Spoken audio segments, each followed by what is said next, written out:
Welcome to the only daily podcast focusing on compliance news of the day. Each morning, start your day with a cup of coffee and Tom Fox, the voice of compliance, to hear about 4 of the top compliance, corruption, or leadership stories you will need to start your day.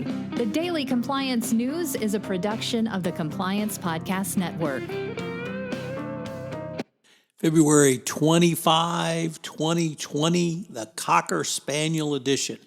We actually have lots of great quotes today for today's Daily Compliance News, and we're going to begin with wisdom from Derek Jeter, who calls the Astros sign-stealing scandal a black eye for baseball. The Marlins CEO said it's the slow drip of responses coming out for everyone. You hope at some point people can move on, but it's a black eye for the sport.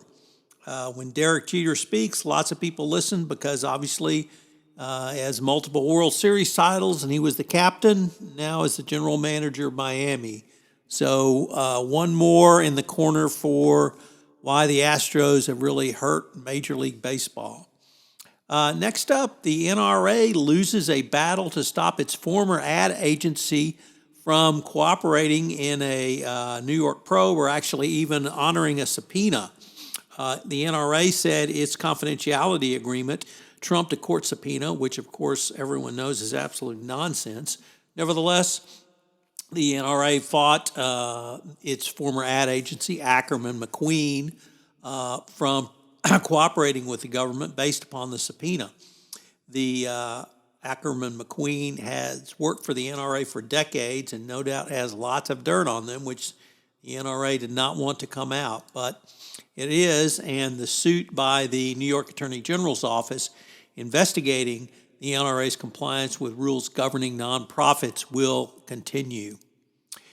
In one of the biggest stories of the day is the Harvey Weinstein guilty verdict in the sex crimes case against him,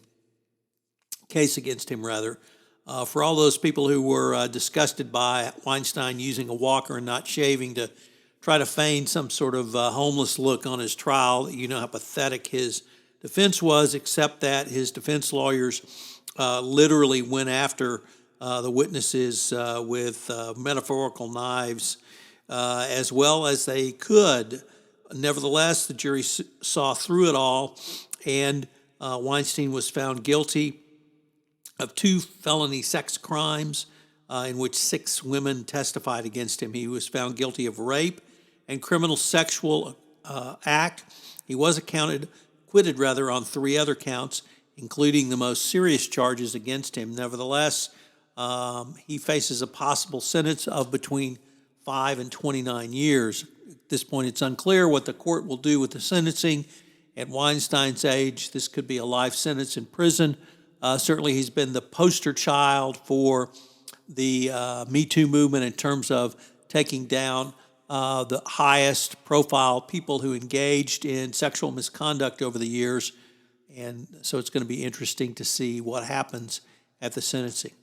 And finally, from Warren Buffett, today's lead story, the Cocker Spaniel. He says that when it comes to independent directors, they aren't particularly independent, and they are actually act as Cocker Spaniels to CEOs and not pit bulls. I would go a little bit further and say they're simply lap dogs, but he finds that the compensation to independent directors is too great, the relationships with CEOs are too important, and independent directors are really just lap dogs for the corporation. They don't bring sort of an independent and skeptical analysis enough to protect the rest of the investors in a corporation. So once again, when Warren Buffett speaks, you know it's certainly significant, and we'll have to see where this goes. Woof, woof.